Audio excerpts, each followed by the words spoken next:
तो आज के लेक्चर में मैं डिस्कस करूंगा नीट का जो आपका एग्ज़ाम हुआ था 17 जुलाई 2022, ठीक है। तो उसका फिजिक्स का पेपर मैं डिस्कस करूंगा।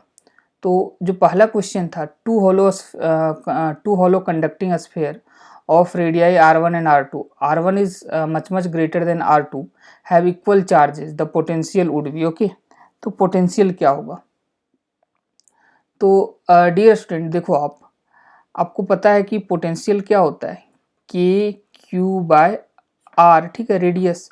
तो अब देखो के तो कांस्टेंट है और क्यू भी देखो यहाँ इक्वल है, दोनों स्फीयर पे क्यू भी इक्वल है, तो क्यू भी कांस्टेंट है दोनों स्फीयर के लिए। तो पोटेंशियल जो आपका डिसाइड होगा केवल रेडियस से होगा, ठीक है। तो आप बोल सकते हो v is inversely proportional to radius, मतलब जिसका रेडियस आपका ज़्यादा होगा उसका पोटेंशियल कम होगा, ठीक है।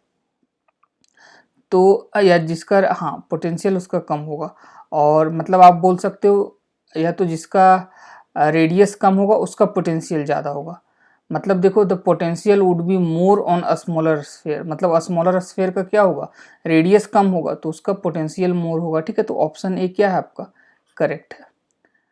अब हम लोग देखते हैं नेक्स्ट जो क्वेश्चन है, the angular speed of a fly wheel moving with uniform angular acceleration changes from 1200 rpm to 3120 rpm in 16 second, the angular acceleration would be, ठीक है।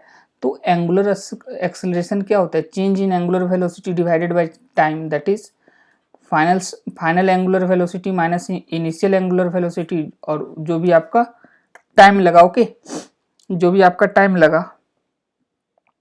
तो देखो आप ये क्या हो जाएगा, फाइनल एंगुलर वेलोसिटी क्या है आपका 3120 माइनस ये क्या है आपका, ये 1200 आरपीएम है। टाइम क्या है आपका, टाइम आपका दे रखा है 16 सेकेंड, ओके। तो ये आपका क्या आएगा, ये आरपीएम में दिया हुआ है, ठीक है। ये क्या दिया हुआ है आपका आरपीएम में, जस्ट अ सेकेंड, ये आपका आरपीएम में दिया हुआ है, मुझे पूछा है रेडियन पर सेकेंड स्क्वायर में, ठीक है। तो आपको आरपीएम को चेंज करना होगा रेडियन पर सेकेंड में, ठीक है। जो आपका एंगुलर वेलोसिटी दिया हुआ है या एंगुलर स्पीड दिया हुआ है उसे आपको रेडियन पर सेकेंड में कन्वर्ट करना होगा। तो देखो यदि मैं 1 आरपीएम की बात करूं, 1 आरपीएम में कितना रेडियन पर सेकेंड होगा, तो 1 आरपीएम मतलब क्या, 1 रोटेशन पर मिनट, मतलब 1 मिनट में 1 रोटेशन, मतलब 60 सेकेंड में 1 रोटेशन, ठीक है। और 1 रोटेशन में कितना आपका ये होगा, एंगल कितना रोटेट होगा रेडियन में, तो वो होता है एक कंप्लीट रोटेशन में आपका 2 पाई होता है, ठीक है। क्या होता है, 2 पाई होता है। तो 1 सेकेंड में कितना होगा, 2 पाई बाय 60 रेडियन, ठीक है। तो ये 1 सेकेंड में क्या आ गया, ये आपका कट जाएगा 30 से, मतलब पाई बाय 30 रेडियन 1 सेकेंड में रोटेट किया, ठीक है, 1 आरपीएम में। तो मैं क्या बोल सकता हूँ कि 1 आरपीएम आपका किसके इक्वल हो जाएगा, पाई बाय 30 रेडियन रोटेट किया पर सेकेंड, ठीक है। तो 1 आरपीएम को आप ये लिख सकते हो, तो यहाँ आप मल्टीप्लाई कर दो रेडियन पर सेकेंड के लिए पाई बाय 30, ओके। तो आपका आंसर आएगा रेडियन पर सेकेंड स्क्वायर में, ठीक है। तो इसे जब सब्ट्रैक्ट करोगे तो ये आपका आ जाएगा 1920, क्या आ जाएगा ये 1920 divided by 16 into pi by 30, ठीक है। ये कैंसल, ये आपका हो जाएगा और ये 4 से चला जाएगा, मतलब क्या आ गया आपका 4 पाई रेडियन पर सेकेंड स्क्वायर, ठीक है, 4 पाई रेडियन पर सेकेंड स्क्वायर। तो ये कौन सा ऑप्शन है आपका, ऑप्शन फर्स्ट। तो ऑप्शन फर्स्ट आपका करेक्ट है, ओके। अब हम लोग नेक्स्ट देखते हैं, नेक्स्ट क्या है, हाँ ये देखो, ये आपका 3 सर्किट दे रखा है, आपका पीएन जंक्शन का सर्किट है ये, ठीक है। तो देखो आप, in the given circuit A B and C the potential drop across the 2 PN junction are equal in, मतलब इन तीनों सर्किट में कौन सा सर्किट में जो पोटेंशियल डिफरेंस या potential drop across the PN junction equal होगा, ठीक है। तो देखो आप, यदि मैं पहले सर्किट की बात करूं तो इसका P पॉजिटिव से कनेक्टेड है और इसका भी P देखो आप पॉजिटिव से कनेक्टेड है, तो दोनों आपका फॉरवर्ड बायस है, ये भी फॉरवर्ड बायस, ये भी फॉरवर्ड बायस। ओके, इसमें देखो आप, ये आपका फॉरवर्ड बायस है, पी आपका पॉजिटिव से कनेक्टेड है, बट देखो यहाँ पी आपका नेगेटिव से कनेक्टेड है, ठीक है, तो ये रिवर्स बायस हो गया। ये आपका क्या है, ये आपका रिवर्स बायस है, नेगेटिव टर्म आपका जो है नेगेटिव, ये एन जो है, एन यहाँ पे पॉजिटिव से कनेक्टेड है, ठीक है, और यहाँ पे देखो ये पी आपका पॉजिटिव से नेगेटिव से कनेक्टेड है पी, तो ये आपका क्या हो जाएगा, रिवर्स बायस हो जाएगा, ठीक है, ये भी रिवर्स बायस, ये भी रिवर्स बायस। तो पहले वाले सर्किट में दोनों फॉरवर्ड बायस है, और तीसरे वाले सर्किट मतलब सी, नंबर सी में आपका दोनों रिवर्स बायस है। तो ए और सी में क्या होगा, आपका जो पोटेंशियल ड्रॉप होगा वो सेम होगा ए और सी में, ठीक है। तो आपका क्या ऑप्शन हो गया, थर्ड, बोथ ए एंड सी, ठीक है। अब हम लोग नेक्स्ट देखते हैं, नेक्स्ट क्वेश्चन क्या है। Two object of masses 10 kg and 20 kg respectively are connected to two ends of a rigid rod of length 10 meter with negligible mass. The distance of the center of mass of the system from the 10 kg mass is, ठीक है। तो ये simple है, एक 10 kg का मास है और एक आपका 20 kg का मास है। ये क्या है, 10 kg, ये 20 kg, ठीक है। और ये लेंथ क्या दे रखा है आपका, ये जो लेंथ आपका दे रखा है ये आपका 10 मीटर दे रखा है, ठीक है, 10 मीटर दे रखा है। तो the distance of the centre of mass of the system from the 10 kg, तो 10 kg से क्या होगा, तो आपको इसके लिए जस्ट एक ओरिजिन चूज करना होता है, ठीक है, सेंटर ऑफ मास बताने के लिए। तो ओरिजिन आप, क्योंकि 10 kg से पूछा है तो 10 kg को ही आप ओरिजिन मान लो, रेफरेंस मान लो। तो सपोज ये हो गया, और ये इसे आप मान लो ये एक्स एक्सिस है, ठीक है। तो देखो ये तो ओरिजिन हो गया, यहाँ का कोऑर्डिनेट क्या हो जाएगा, 0 0, यदि ये y है, ऊपर में y लेता हूँ, यहाँ का कोऑर्डिनेट क्या हो जाएगा आपका 10, 0, ठीक है। तो y तो 0 होगा, मुझे बस x कोऑर्डिनेट निकालना है, ठीक है। तो जो आपका x कोऑर्डिनेट होगा वो क्या होगा, m1 x1, तो 10 kg, और इसका तो आपका 0 है तो ये तो 0 हो जाएगा, प्लस m2 x2, m2 क्या है 20 kg, x2 क्या है, ये x2 है, ठीक है, divided by m1 plus m2 that is 10 plus 20, तो ये आपका आ जाएगा 200 डिवाइडेड बाय 30, तो क्या आ गया 20/3 मीटर, क्या आ गया ये 20/3 मीटर। तो ऑप्शन पहला ये आपका करेक्ट है। ओके, नेक्स्ट क्वेश्चन देखते हैं क्या है आपका। ये आपका है, a biconvex lens has radii of curvature 20 centimetre each if the refractive index of the material of the lens is 1.5, the power of the lens is, ठीक है। तो देखो आप, पावर के लिए आपको क्या चाहिए, फोकस चाहिए। तो आपको पता है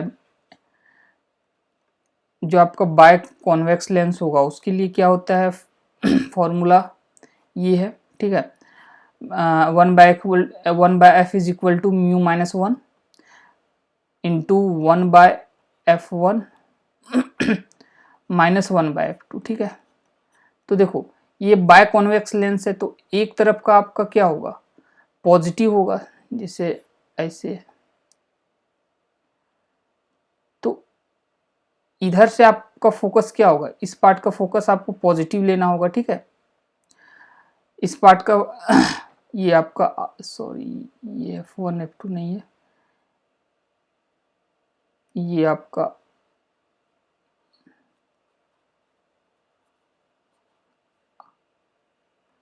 ये आपका R1 है, एक आपका R2 है, ठीक है, रेडियस ऑफ कर्वेचर। अब देखो आप तो पहले वाले सरफेस का रेडियस ऑफ कर्वेचर पॉजिटिव होगा और दूसरे वाले का क्या होगा, इधर वाले का नेगेटिव होगा, ठीक है। एक को पॉजिटिव लेना है, एक को नेगेटिव लेना है। तो अब देखो आप, तो R2 को आप यहाँ नेगेटिव लोगे तो नेगेटिव नेगेटिव क्या हो जाएगा, पॉजिटिव हो जाएगा। तो मैं डायरेक्ट लिख रहा हूँ 1 - 5 - 1, और ये जब पॉजिटिव हो जाएगा तो ये 2 बाय रेडियस ऑफ कर्वेचर, ये तो 20 सेंटीमीटर इक्वल है, ठीक है। तो यहाँ से आपका आ जाएगा 0.5 मल्टीप्लाइड बाय 2/20, तो ये कितना आ जाएगा, ये आपका आ जाएगा 1/20, ठीक है। ये सेंटीमीटर, तो f क्या आ जाएगा आपका 20 सेंटीमीटर आ जाएगा f, ठीक है। और मीटर में आपका एफ क्या आ जाएगा, मीटर में आपका एफ आ जाएगा 0.2 मीटर, ठीक है, 0.2 मीटर। अब देखो आप, पावर जो होता है वो क्या होता है 1/f, तो ये 1/0.2, तो ये आपका क्या आ जाएगा 5 डायोप्टर आ जाएगा, ठीक है, और ये प्लस में आएगा, प्लस में आएगा, तो ऑप्शन 2 आपका करेक्ट है। अब नेक्स्ट क्वेश्चन क्या है, a spherical ball is dropped in a long column of a highly viscous liquid.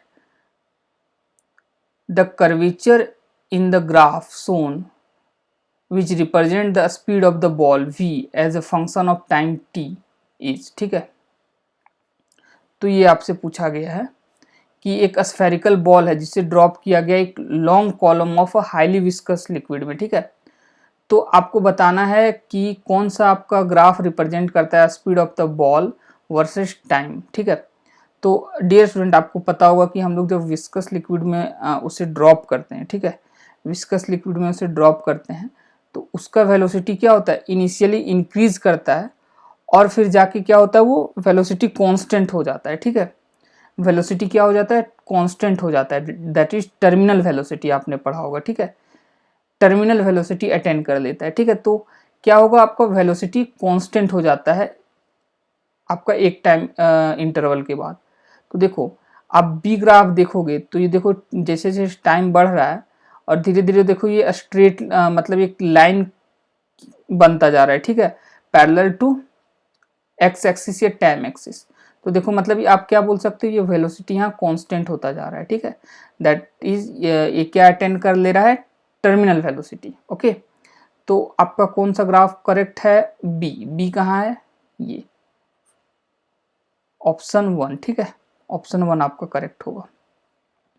Next देखते हैं, नेक्स्ट क्वेश्चन क्या है, the ratio of the radius of gyration of a thin uniform disc about an axis passing through its center and normal to its plane to the radius of gyration of the disk about its diameter is, ठीक है। मतलब ये कि आपको किसका ratio बताना है, radius of gyration of the thin uniform disc about an axis passing through its centre and normal to its plane, और एक और एक्सिस क्या है, एक और एक्सिस है आपका अबाउट डायमीटर, ठीक है। तो कुछ आपका इस प्रकार है, एक कोई डिस्क है, आपका एक डिस्क है, ठीक है। तो एक इस एक्सिस के बारे में आपको पता होगा कि इसके अबाउट क्या होता है, इसके अबाउट होता है mr² होता है, ठीक है। और डायमीटर के अबाउट क्या होता है, डायमीटर के अबाउट होता है आपका mr²/4। ये आप निकाल सकते हो परपेंडिकुलर एक्सिस थ्योरम का यूज करके, ठीक है। दो डायमीटर आप ले लो इसमें और दोनों के डायमीटर के अबाउट सेम होगा और वो दोनों के सम जो होगा, दोनों का सम होगा वो किसके इक्वल होगा, इस एक्सिस के इक्वल होगा, ठीक है। आप परपेंडिकुलर एक्सिस थ्योरम लगा के इसे निकाल सकते हो यदि आपको नहीं पता है, ठीक है। तो ये आपका हो गया डायमीटर के अबाउट। अब देखो आप, अब रेडियस ऑफ गायरेशन क्या होता है, रेडियस ऑफ गायरेशन होता है under root moment of inertia divided by mass, ठीक है। तो देखो यदि मैं K1 की बात करूं, पहले किससे पूछा गया है, सेंटर से जो पास कर रहा है, ठीक है, मतलब ये mr²/2, तो ये आपका आ जाएगा mr²/2 और मास है ये, तो ये कैंसिल होके ये आपका r/√2 आ जाएगा, ठीक है। इसी तरह आपका जो K2 होगा वो क्या होगा, under root moment of inertia, इसका मैं ले रहा हूँ, ठीक है, अबाउट डायमीटर mr²/4 और एक ये m उसका मास, ये कट जाएगा तो ये आपका r/2 आ जाएगा। पूछा क्या है आपका, K1/K2 पूछा है। तो देखो K1/K2 मतलब r/√2 डिवाइडेड बाय r/2, ठीक है। ये एक r कैंसिल हो जाएगा, 2 पर चल जाएगा 2√2, ये आपका 2√2 से कैंसिल हो जाएगा तो √2 आ गया, मतलब रेशियो क्या आ गया आपका, √2:1 आ गया, ठीक है। तो ऑप्शन 1 पहला ऑप्शन करेक्ट है, ठीक है। अब हम लोग डियर स्टूडेंट नेक्स्ट क्वेश्चन देखते हैं क्या है। नेक्स्ट क्वेश्चन आपका है, a shell of mass at rest initially it explodes into 3 fragments having masses in the ratio 2:2:1. If the fragments having equal masses fly off along the mutually perpendicular direction with a speed v, ठीक है, the speed of the third या lighter fragment is, तो आपका एक cell है, ठीक है, वो एक्सप्लोड कर गया और एक्सप्लोड करने के बाद वो 3 मासेस में आपका क्या हो गया, वो मतलब डिस्ट्रीब्यूट हो गया, जिसका रेशियो क्या है 2:2:1, ठीक है। अब देखो जो इक्वल मासेस है वो परपेंडिकुलरली क्या होता है, परपेंडिकुलरली फ्लाई कर जाता है विथ स्पीड v। आपको बताना है थर्ड वाला जो आपका लाइटर मास होगा उसका क्या होगा ये स्पीड, ठीक है। तो ये भी आसान है। तो देखो आप, एक कोई मास था, ये एक्सप्लोड किया पहले 2 म्यूचुअली परपेंडिकुलर, ऐसे एक्सप्लोड किया, ओके। तो सपोज मैं मास 2 दिया हुआ, इसे मैं 2 m डैश मान लेता हूँ, m नहीं मान सकता हूँ कि मास m दिया हुआ है, ये वैसे कैंसिल हो जाएगा अंतिम में, तो आप 2m डैश मान लो, 2m डैश मान लो, और ठीक है, ये आपका किससे गया, v वेलोसिटी से, ये आपका v वेलोसिटी से गया। एक आपका कोई थर्ड है वो किससे गया हमें पता नहीं है, तो जस्ट मैं कुछ भी रेंडमली ले लेता हूँ। सपोज थर्ड वाला जो है लाइटर वाला वो v डैश से गया जिसका मास m है, ठीक है। तो आप क्या करो, इसमें जैसे आप ऐसे इसमें अप्लाई कर सकते हो, कंजर्वेशन ऑफ मोमेंटम आप अप्लाई कर सकते हो, ठीक है। तो इनिशियली क्या था आपका, इनिशियली आपका था रेस्ट पे था, तो इनिशियल मोमेंटम क्या होगा आपका 0 था, ठीक है।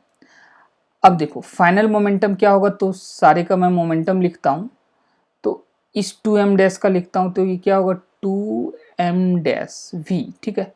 अब देखो आपको डायरेक्शन लेना होगा, तो अब मैं इधर क्या ऐसा डायरेक्शन ले लेता हूँ, इधर x ले लेता हूँ, इधर y ले लेता हूँ, ठीक है। तो ये i कैप हो जाएगा प्लस ये क्या हो जाएगा 2m डैश, इस पार्टिकल की मैं बात कर रहा हूँ, v j कैप हो जाएगा इस डायरेक्शन में, और इसका क्या हो जाएगा, इसका हो जाएगा आपका m डैश, ये m डैश है, ठीक है, v डैश, ओके, ये हो जाएगा। अब देखो आप, ये तो m डैश कैंसिल हो जाएगा, ओके। अब यहाँ से आप क्या लिखोगे, v dash is equal to -2vi cap -2vj cap, ठीक है, ये लिखोगे। अब यदि मैं इसका मैग्नीट्यूड लिखता हूँ, स्पीड, ठीक है, स्पीड पूछा है तो मैं इसका मैग्नीट्यूड निकाल लेता हूँ, तो अंडर रूट क्या हो जाएगा -2v का स्क्वायर,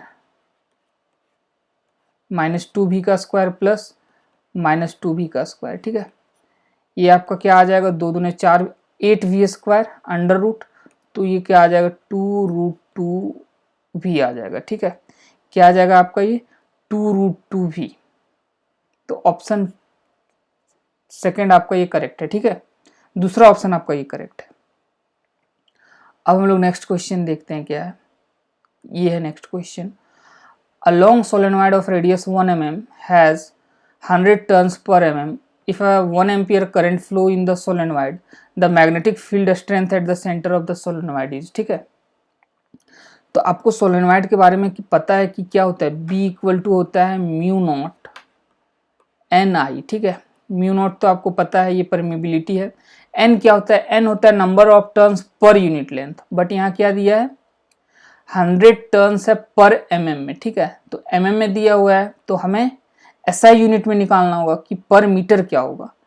तो देखो आपका 100 टर्न्स पर mm है, पर mm, ठीक है। तो 1 mm में कितना होता है 10⁻³ मीटर होता है, तो ये आपका आ जाएगा 10⁵ टर्न्स पर मीटर, ठीक है। ये आपका 10⁵ टर्न्स पर मीटर आ जाएगा, ठीक है। तो देखो आप, अब सिंपली यहाँ आपको वैल्यू पुट कर देना है, म्यू नॉट का वैल्यू आपको पता है होता है 4 पाई इंटू 10⁻⁻⁷, ठीक है।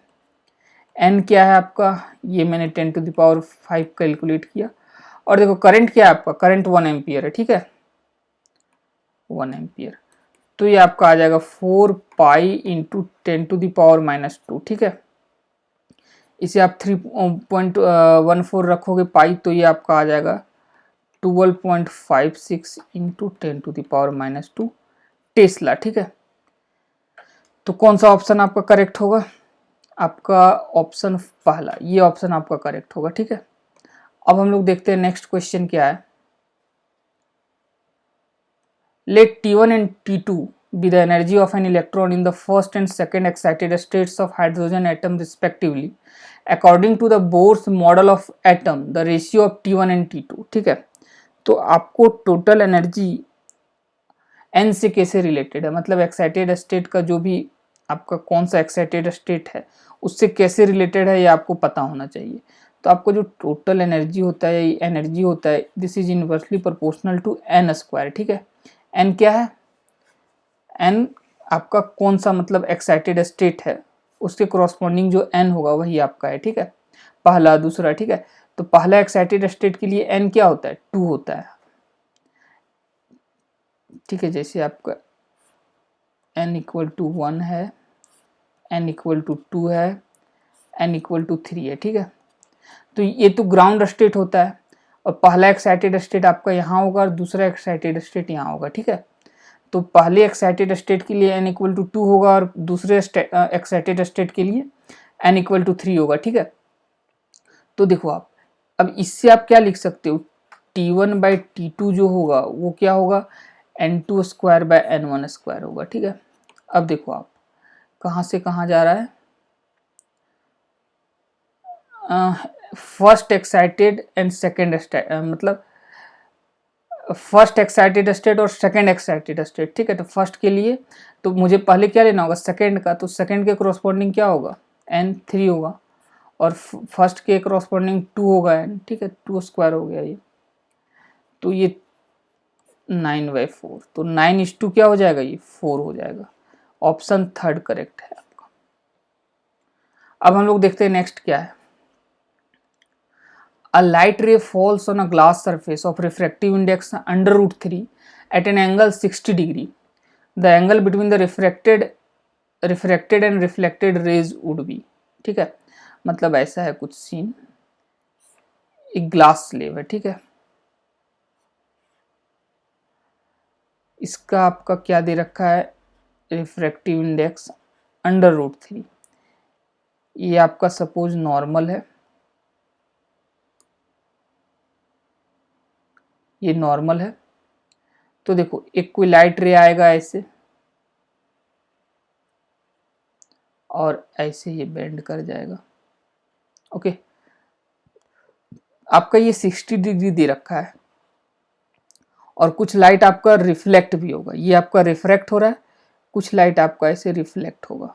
ठीक है, तो ये 60 है तो ये भी 60 होगा, लॉ ऑफ रिफ्लेक्शन। ठीक है, अब देखो आप, अब देखो अब यहाँ क्या है आपका, मैं ये एंगल निकाल लेता हूँ। ओके, ये एंगल निकाल लेता हूँ। एक आप ये एंगल पहले निकाल लो। ये एंगल क्या होगा आपका?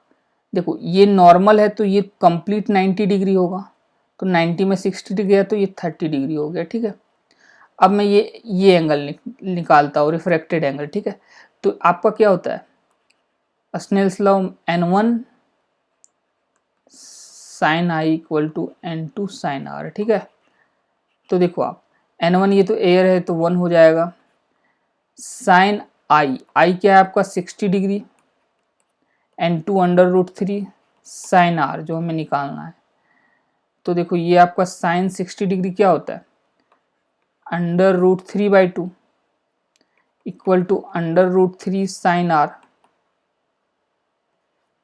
अंडर √3 साइन आर, ये कैंसिल हो गया। साइन आर इक्वल टू 1/2, तो आर इक्वल टू 30 डिग्री।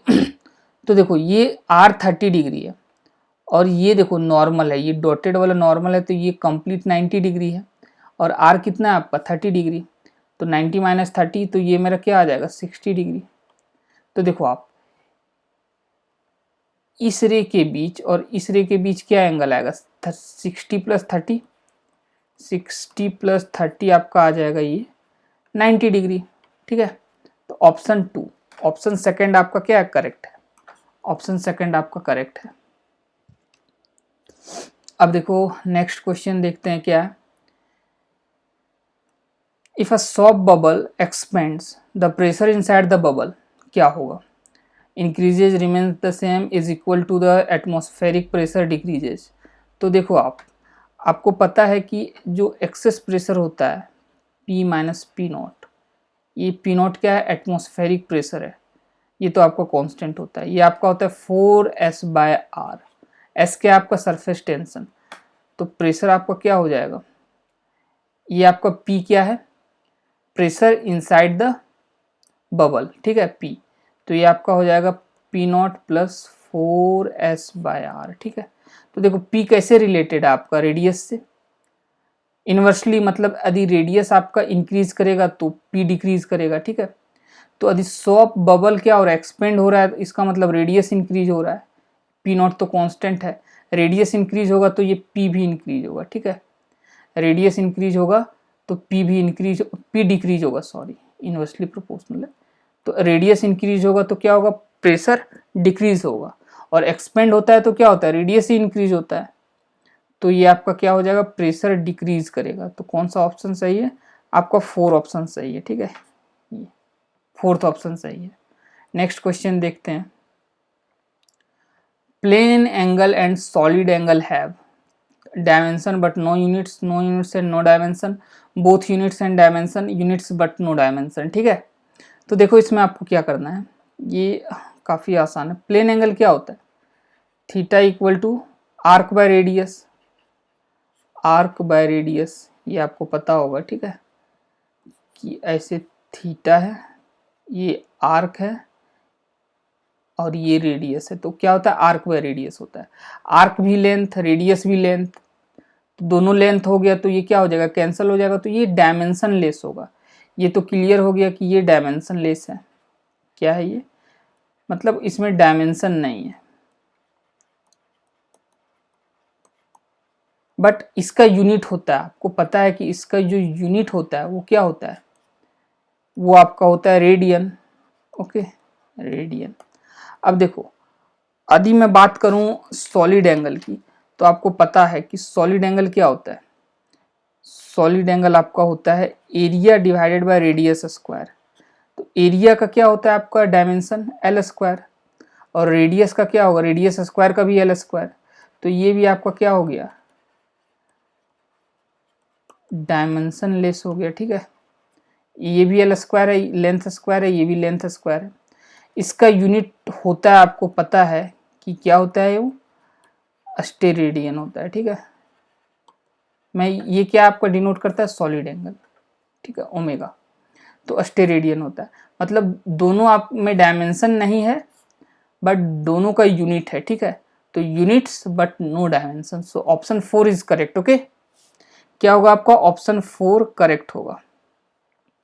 अब हम लोग नेक्स्ट क्वेश्चन देखते हैं क्या है। When light propagates through a material medium of relative permittivity epsilon r and relative permeability mu r, the velocity of light v is given by, ठीक है। c क्या है? Velocity of light in vacuum. तो देखो आप किसी भी medium में आपका जो वेलोसिटी ऑफ लाइट होता है वो क्या होता है? अंडर रूट उस मीडियम का जो परमेबिलिटी है मल्टीप्लाइड बाय उस मीडियम का जो आपका परमिटिविटी है, ठीक है। तो आपको पता होगा कि जो आपका ये परमिबिलिटी होता है वो क्या होता है? Mu naught into relative permeability, ठीक है। और ये क्या है आपका? म्यू नॉट वैक्यूम में जो होता है। अब देखो, और ये क्या होता है उसी तरह? एप्सिलॉन नॉट और relative permittivity that is epsilon R. तो आप जस्ट यहाँ क्या करो? इसे पुट कर दो। तो इसे पुट करने पर ये क्या आएगा? Mu R epsilon R mu naught epsilon naught, ठीक है। और आपको पता होना चाहिए ये जो है आपका 1/√μ नॉट एप्सिलॉन नॉट क्या होता है? c होता है, speed of light in vacuum, ठीक है, म्यू आर एप्सिलॉन आर, ठीक है। तो ये ऑप्शन आपका कौन सा सही है? ऑप्शन 3 आपका सही है। अब हम लोग नेक्स्ट क्वेश्चन देखते हैं क्या है। Two resistors of resistance 100 ohm and 200 ohm are connected in parallel in electrical circuit. The ratio of the thermal energy developed in 100 ohm to that in 200 ohm in a given time is, ठीक है। तो कुछ नहीं है, ये आपका 2 register है, ठीक है, 100 ओम का और 200 ओम का, ये पैरेलल में कनेक्टेड है, ओके। अब देखो आप, हीट क्या होता है आपका, हीट जो डेवलप होता है, थर्मल एनर्जी जो आपका डेवलप होता है वो होता है, क्या होता है, मैं ये फॉर्मूला यूज कर रहा हूँ v²/r/t, क्यों, क्योंकि आपका पैरेलल कनेक्शन में पोटेंशियल डिफरेंस सेम होगा, तो v² क्या हो जाएगा, कांस्टेंट हो जाएगा, क्योंकि ये दोनों रजिस्टर के लिए सेम है। इन अ गिवन टाइम मतलब कोई इंटरवल ऑफ टाइम भी दोनों के लिए सेम हो जाएगा, ठीक है। कोई भी गिवन टाइम के लिए मैं मेजर करता हूँ हीट को, तो वो क्या होगा, टी भी कांस्टेंट हो जाएगा, दोनों के लिए सेम टाइम होगा। पैरेलल में है तो पोटेंशियल डिफरेंस तो कांस्टेंट है ही, तो किस पे डिपेंड करेगा, आर पे। तो यहाँ से आप लिखोगे H is inversely proportional to R, okay. तो आपका जो H1/H2 होगा वो क्या होगा, R2/R1 हो जाएगा, ठीक है। तो पूछा क्या है हमसे, ratio 100 ohm to that in 200 ohm, तो इसका उल्टा ले लेंगे हम, 200 डिवाइडेड बाय 100, ओके। तो ये आपका क्या आ जाएगा, 2/1 दैट इज इक्वल टू 2:1। तो 2:1 का ऑप्शन पहला, ये फर्स्ट ऑप्शन आपका करेक्ट होगा। अब नेक्स्ट देखते हैं, नेक्स्ट क्या है, the graph which shows the variation of de Broglie wavelength of a particle and it's associated momentum. देखो आपको ये रिलेशन पता होना चाहिए, लेमडा इक्वल टू क्या होता है, h/mv होता है, mv मतलब मोमेंटम p, ठीक है। अब देखो आप, ये तो कांस्टेंट है, ठीक है, तो आपका वेरिएबल क्या है, आपका y एक्सिस में लेमडा है, x एक्सिस में p है, तो लेमडा बाय p क्या हो गया, h, और h आपका ये क्या है, कांस्टेंट है, कांस्टेंट है, ठीक है। तो ये कुछ इस प्रकार नहीं हो गया, X Y is equal to constant, और इस इक्वेशन के लिए ग्राफ क्या होता है आपका, रेक्टेंगुलर हाइपरबोला होता है, क्या होता है, रेक्टेंगुलर हाइपरबोला। तो एच लेमडा पी कांस्टेंट है, तो उसका जो ग्राफ आएगा वो क्या आएगा, रेक्टेंगुलर हाइपरबोला आएगा, ओके। तो आपका ये ऑप्शन सही है, तीसरा ऑप्शन आपका सही है। अब नेक्स्ट क्वेश्चन देखते हैं क्या है, a square loop of side 1 metre and resistance 1 ohm is placed in a magnetic field of 0.5 Tesla. If the plane of the loop is perpendicular to the direction of magnetic field, the magnetic flux through the loop is, ठीक है। अब देखो मैं ऐसे assume करता हूँ कि एक कोई प्लेन है, ऐसा एक कोई प्लेन है, ठीक है, और मैग्नेटिक फील्ड सपोज मैं इनसाइड मान लेता हूँ,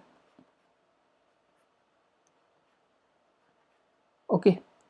अब देखो आप, तो ये प्लेन है और इससे परपेंडिकुलरली आपका क्या जा रहा है, मैग्नेटिक फील्ड जा रहा है, ओके। तो आपको पता है कि जो फ्लक्स होता है, फ्लक्स वो क्या होता है, बी डॉट ए मतलब बी ए कॉस थीटा। अब देखो यहाँ थीटा क्या होगा, थीटा मैग्नेटिक फील्ड किसके परपेंडिकुलर है, मैग्नेटिक फील्ड आपका परपेंडिकुलर है प्लेन के। अब magnetic field perpendicular to the plane, और एरिया वेक्टर क्या होता है आपका, प्लेन के परपेंडिकुलर ही हम लोग एरिया वेक्टर लेते हैं। तो एरिया वेक्टर, ये आपका एरिया वेक्टर और मैग्नेटिक फील्ड के बीच का एंगल क्या हो जाएगा, जीरो हो जाएगा, ओके। क्यों, क्योंकि मैग्नेटिक फील्ड किसके परपेंडिकुलर है, प्लेन के परपेंडिकुलर, और एरिया वेक्टर भी हम लोग क्या लेते हैं, प्लेन के ही परपेंडिकुलर लेते हैं। तो या तो थीटा जीरो होगा या तो पाई होगा, 180 डिग्री होगा, ठीक है। तो यहाँ तो वैसे साइन आपका पॉजिटिव है, आप जीरो लो, ओके। तो आपको जीरो लेना है, आप जीरो ले लो, ओके। पाई में माइनस आएगा, माइनस तो वैसे है यहाँ नहीं। अब देखो आप, बी क्या दे रखा है आपका 0.5, एरिया क्या होगा 1 मीटर, आपका साइड है तो 1 स्क्वायर, कॉस जीरो क्या होता है, कॉस जीरो ये तो 1 हो जाएगा, ठीक है। तो 1 स्क्वायर इंटू 0.5 वेबर आ जाएगा, क्या आ जाएगा आपका 0.5 वेबर। तो ऑप्शन पहला ऑप्शन आपका करेक्ट है, ओके। अब हम लोग नेक्स्ट क्वेश्चन देखते हैं क्या है, the dimension ml t to the power -2 a to the power -2 belongs to, ठीक है। Self inductance, magnetic permeability, electric permittivity या मैग्नेटिक फ्लक्स। तो ये आपको जस्ट आपको चेक करना होगा वन बाय वन। ओके, तो आपको पता है कि E इक्वल टू क्या होता है, EMF जो इंड्यूस होता है that is minus L D I by D T. ठीक है, minus L D I by D T होता है। ओके, तो यहाँ से आप L क्या लिखोगे, जस्ट मैं साइन नेग्लेक्ट कर रहा हूँ, ये कोई डिफरेंस नहीं लाएगा आपका। E इंटू डी टी, ई आपका क्या है, ई आपका EMF है, डिवाइडेड बाई डी आई, मतलब EMF into time divided by current, ये आपका आया। ठीक है, अब देखो EMF या वोल्टेज, EMF क्या आपका वोल्टेज ही है, ये क्या होता है, work done per unit charge. अब देखो इसका मैं यदि डायमेंशन लिखता हूँ तो वर्क डन का क्या होता है, ml square T to the power minus 2, और चार्ज का क्या होता है, charge equal to current into time, तो A इंटू टी। ठीक है, तो यहाँ से आपका जो EMF या पोटेंशियल का क्या आ जाएगा, डायमेंशन आपका आ जाएगा ml square T to the power, ml square T to the power minus 3 A to the power minus 1 आ गया। ठीक है, ये किसका डायमेंशन आ गया, ये आपका EMF या पोटेंशियल का डायमेंशन आ गया, इसका डायमेंशन। तो L का जो डायमेंशन होगा वो क्या होगा, वो आपका हो जाएगा ml square T to the power minus 3 A inverse. ठीक है, ये हो गया, टाइम का T होगा। ओके, डिवाइडेड बाय करंट का क्या होगा, A होगा। अब ये क्या हो जाएगा आपका, ये आपका हो जाएगा ml square T to the power क्या हो जाएगा, ये यहाँ से minus 2 A to the power minus 2। ठीक है, ये हो गया आपका ml square T to the power minus 2 A to the power minus 2, तो ये तो है नहीं, यहाँ L टू द पावर 1 है, तो पहला तो होगा नहीं। अब हम क्या देखते हैं, मैग्नेटिक परमिबिलिटी। तो मैग्नेटिक परमिबिलिटी देखने से पहले क्या देख लेते हैं, इलेक्ट्रिक परमिटिविटी देख लेते हैं। ठीक है, सबसे पहले क्योंकि इसका आपको पता है कि आपका फोर्स क्या होता है, electrostatic force 1/4 pi epsilon naught Q1 Q2 by R square, ये होता है। ठीक है, अब देखो आप यहाँ से आपका एप्सिलॉन नॉट क्या आ जाएगा, 1/4 पाई, ये तो कांस्टेंट है। ओके, इसका तो कोई डायमेंशन होगा नहीं, तो इसे मैं बाहर कर देता हूँ। ये क्या आ जाएगा, Q1 Q2 divided by F R square आ जाएगा। क्या आ जाएगा, Q1 Q2 divided by F R square. अब यदि मैं इसका डायमेंशन लिखता हूँ, Q1 Q2, Q का क्या होता है I इंटू टी, मतलब A इंटू टी, और 2 बार है ये, तो A स्क्वायर टी स्क्वायर हो जाएगा। ठीक है, डिवाइडेड बाय फोर्स का क्या होता है ml T to the power minus 2 R square, मतलब लेंथ स्क्वायर। ओके, ये आ गया। अब देखो आप, अब इसमें आपको क्या करना है, जस्ट इसे आप सॉल्व करोगे तो ये आपका आ जाएगा, m ऊपर चला जाएगा, m to the power minus 1, l क्या हो जाएगा आपका, ये l to the power minus 3 हो जाएगा, t क्या हो जाएगा, यहाँ से देखो t ऊपर जाके ये t टू द पावर 4 हो जाएगा, और a क्या हो जाएगा, a स्क्वायर हो गया। ठीक है, तो ये आ गया आपका एप्सिलॉन नॉट का डायमेंशन। अब देखो ये भी आपका कोई ऑप्शन में नहीं है। ओके, ये मतलब इससे मैच नहीं कर रहा है। अब देखो आप, अब मैं बात करता हूँ, अब मैं ऑप्शन 2 में आता हूँ, मैग्नेटिक परमिबिलिटी। ऐसा मैंने इसलिए किया क्योंकि देखो अब आपको एक पता है रिलेशन, आपको एक रिलेशन पता है कि जो स्पीड ऑफ लाइट होता है वो क्या होता है, उसका स्क्वायर जो होता है वो आपका होता है एप्सिलॉन नॉट म्यू नॉट। ठीक है, c equal to 1/√μ naught epsilon naught होता है, ये आपको पता है, तो जस्ट मैंने स्क्वायरिंग कर दिया। अब देखो आप, यहाँ से म्यू नॉट क्या आ जाएगा, जो आपका परमिबिलिटी है, मैग्नेटिक परमिबिलिटी, वो आपका आ जाएगा 1/ε0 c स्क्वायर आ जाएगा। ठीक है, अब डायमेंशन के लिए क्या करो आप, जस्ट सबका डायमेंशन पुट कर दो। ओके, तो ये आपका आ जाएगा 1/ε0 का जस्ट मैंने अभी निकाला, that is m-1 L⁻³ T⁻⁴ A²। Okay, ये आ गया। अब देखो आप c² मतलब ये क्या है, स्पीड।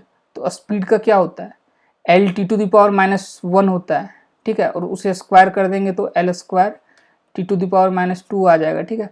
अब देखो ये क्या आ जाएगा आपका 1/,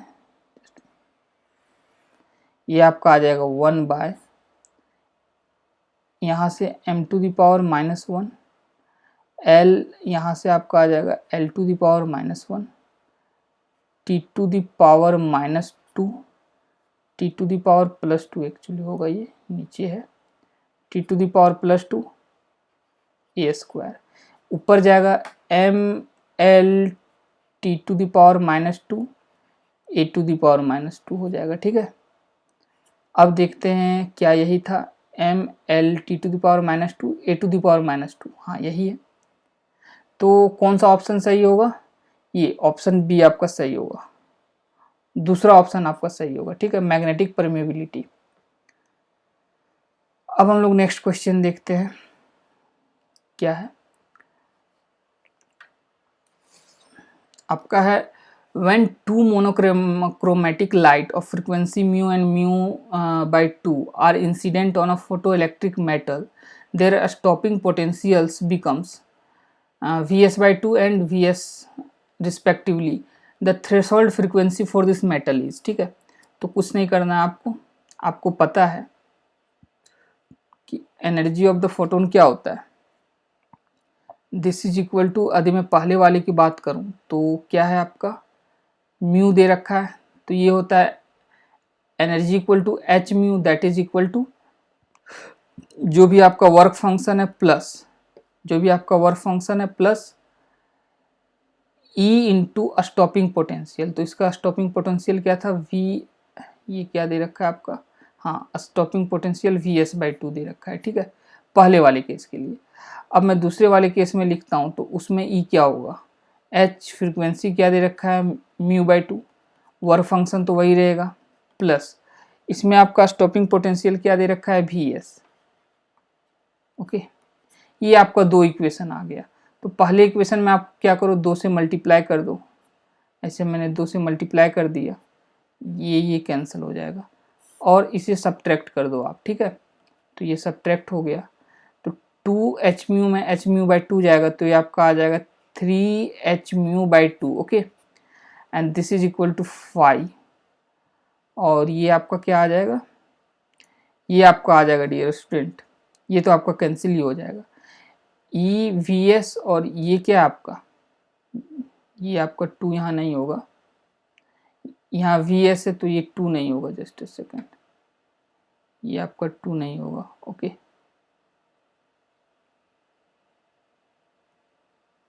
तो देखो आप, ये 2 कैंसिल हो गया, तो EVS, ये भी EVS है, ये तो कैंसिल ही हो जाएगा पूरा, तो ये आ गया। अब देखो आपको पता है कि जो वर्क फंक्शन होता है वो क्या होता है, ये वर्क फंक्शन जो आपका होता है वो होता है आपका H इंटू स्टॉपिंग, ये क्या होता है आपका H इंटू थ्रेशोल्ड फ्रीक्वेंसी, ठीक है, H into threshold frequency, that is μ0। अब ये H कैंसिल हो जाएगा, तो ये क्या आ जाएगा, यहाँ से आपका थ्रेशोल्ड फ्रीक्वेंसी आपका आ जाएगा 3 μ/2, क्या आ जाएगा आपका 3 μ/2।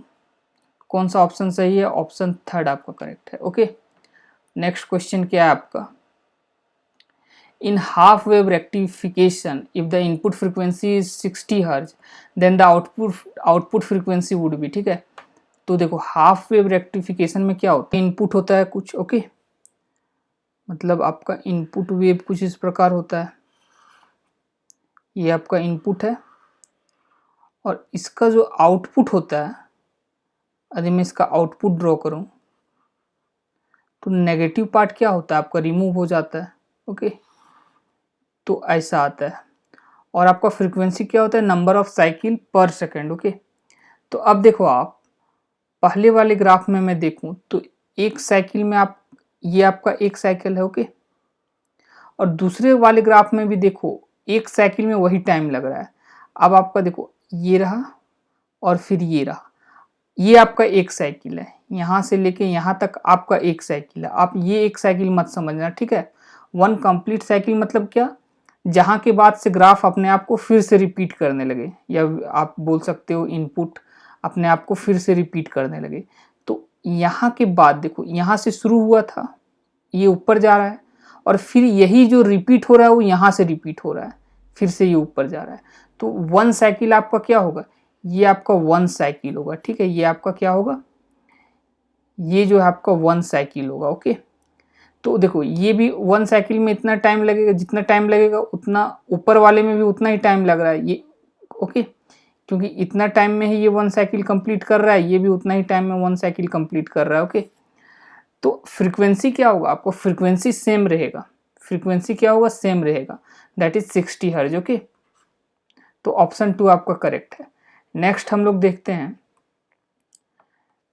an ideal gas undergoes 4 different processes from the same initial state as shown in the figure below. Those processes are adiabatic, isothermal, isobaric and isochoric. The curve which represents the adiabatic process among 1 2 3 4 is, ठीक है। तो कौन सा आपका adiabatic show करेगा, तो देखो पहला आप में क्या है, आपका पहला ये यदि वॉल्यूम है आपका एक्स एक्सिस में, तो इसमें देखो वॉल्यूम कांस्टेंट है, तो ये तो आइसोकोरिक हो जाएगा, तो ये तो होगा नहीं। और चौथे में देखो आपका प्रेशर कांस्टेंट है, ये तो आइसोबारिक हो जाएगा। अब 2 और 3 में कंफ्यूजन होगा, ओके। तो आप याद रखना, जो नीचे आपका होता है, ठीक है, जो आपका नीचे होता है ये आपका क्या होगा, ये आपका एडियाबेटिक होगा। क्या होगा, ये नीचे वाला एडियाबेटिक होगा, और ऊपर वाला आपका आइसोथर्मल होता है, ठीक है। लेकिन आप कभी कंफ्यूज मत कर जाना, कभी क्या होता है, ये ग्राफ को पीछे ऐसे एक्सटेंड कर दिया जाए, ऐसे, ओके, ऐसे एक्सटेंड कर दिया जाए, तो देखो ये दो जो हो रहा है, क्या हो रहा है, जो दूसरा कर्व ऊपर आ जा रहा है और तीसरा आइसोथर्मल नीचे आ जा रहा है, तो ये आप थोड़ा कंफ्यूज मत होना, ठीक है। तो ये आपका क्या है, यदि ऐसा कर्व रहे, ठीक है, कोई पॉइंट से दोनों यदि निकल रहा हो और इस डायरेक्शन में जा रहा हो, तो आपका जो नीचे वाला होगा वो आपका एडियाबेटिक होगा। बट यहाँ देखो ये एडियाबेटिक होगा, ठीक है, यदि कोई पॉइंट से ऐसे ऊपर की ओर जा रहा है, ठीक है, क्योंकि ये यहाँ पे जब ये इंटरसेक्ट करेगा तो ये इधर आ जाएगा, ऊपर आ जाएगा, ये उसके नीचे चला जाएगा, तो ये आप ध्यान देना, ओके। तो क्या होगा, ये दूसरा आपका एडियाबेटिक होगा, क्या होगा, दूसरा आपका एडियाबेटिक होगा। तो ये पहला ऑप्शन आपका करेक्ट है, क्या है, पहला ऑप्शन आपका करेक्ट है। उसके बाद हम लोग देखते हैं डियर स्टूडेंट, नेक्स्ट क्या है। नेक्स्ट जो क्वेश्चन है आपका ये है, मैच लिस्ट 1 विथ 2, ठीक है। तो लिस्ट 1 में क्या दे रखा है आपका, इलेक्ट्रोमैग्नेटिक वेव, और दूसरे में क्या दे रखा है, वेवलेंथ दे रखा है। तो देखो यदि मैं लिखूं, आपका क्या होता है, सीक्वेंस आपका होता है डियर स्टूडेंट, सबसे पहले रेडियो वेव, ठीक है, सबसे ज़्यादा वेवलेंथ, उसके बाद आपका आता है माइक्रोवेव, उसके बाद आपका आता है इंफ्रारेड, उसके बाद आपका आता है विजिबल लाइट, उसके बाद आता है अल्ट्रावायलेट, ठीक है, उसके बाद आपका आता है एक्सरेज, उसके बाद गामा, ठीक है। Radio wave, microwave, infrared, visible light, UV, X rays and gamma rays. तो देखो इस डायरेक्शन में आपका क्या होता है, फ्रीक्वेंसी इंक्रीज होता है, और इस डायरेक्शन में आपका उसके उल्टा में क्या होता है, वेवलेंथ इंक्रीज होता है, ठीक है। तो देखो आप तो रेडियो वेव यहाँ है, रेडियो वेव, हाँ रेडियो वेव, ए में आपका क्या है, रेडियो वेव है, तो इसका वेवलेंथ क्या होगा, सबसे ज़्यादा होगा, क्या होगा, सबसे ज़्यादा होगा। तो देखो इसमें सबसे ज़्यादा वेवलेंथ किस में है, ये ए का क्या होगा, ए का आपका 2 हो जाएगा, ए का क्या हो जाएगा, 2 हो जाएगा। और देखो इतना भर में सबसे ज़्यादा जो आपका कम वेवलेंथ होगा वो एक्स रेज है, ठीक है। देखो यहाँ पे आपका एक्स है, तो सबसे कम किसका दिया हुआ है आपका, पहला, तो डी का क्या हो जाएगा आपका, पहला हो जाएगा, डी का क्या हो जाएगा, पहला हो जाएगा। अब बचा माइक्रोवेव और इंफ्रारेड, तो माइक्रोवेव और इंफ्रारेड में देखो वेवलेंथ ज़्यादा किसका होगा, माइक्रोवेव का होगा। तो इसमें देखो ज़्यादा कौन है, 10⁻⁻² ज़्यादा है, ये हो गया। फिर अब बच गया ये आपका, ठीक है। तो आपका बी क्या हो गया, थर्ड हो गया, और सी आपका क्या चौथा। तो ये आपको जस्ट मैच करना था। ओके, अब हम लोग देखते हैं नेक्स्ट क्वेश्चन क्या है। नेक्स्ट क्वेश्चन है dear student, the displacement time graph of two moving particle makes an angle of 30 degree and 45 degree with the x axis as shown in figure, the ratio of their respective velocity। तो कुछ नहीं, आपको पता है कि velocity क्या होता है, ds बाई डी टी होता है। क्या होता है, ds बाई डी टी होता है। ठीक है, s क्या है यहाँ पे, डिस्प्लेसमेंट, और ये क्या होता है आपका, आप बोल सकते हो इसे slope of displacement time graph. Okay, slope of displacement time graph बोल सकते हो। और स्लोप क्या होता है, स्लोप आपका होता है टेन थीटा। ओके, तो देखो आप, तो रेशियो क्या हो जाएगा, v1 by V two, tan theta one divided by tan theta two, tan theta one that is tan 30 degree divided by tan 45 degree, tan 30 degree 1 by root three, और tan 45 तो 1 होता है। तो ये क्या आ जाएगा आपका, ये आपका आ जाएगा 1:√3। ठीक है, 1:√3, जो भी ऑप्शन मैंने नहीं लिखा है, तो जो भी ऑप्शन आपका होगा वो होगा, जो भी आपका ऑप्शन 1:√3 होगा वही आपका सही होगा। ठीक है, तो ये था। तो आज के लिए इतना ही, फिर हम नेक्स्ट पार्ट में जो भी बाकी क्वेश्चंस है उसे मैं सॉल्व करूँगा। ओके, या सो बाय एवरीवन।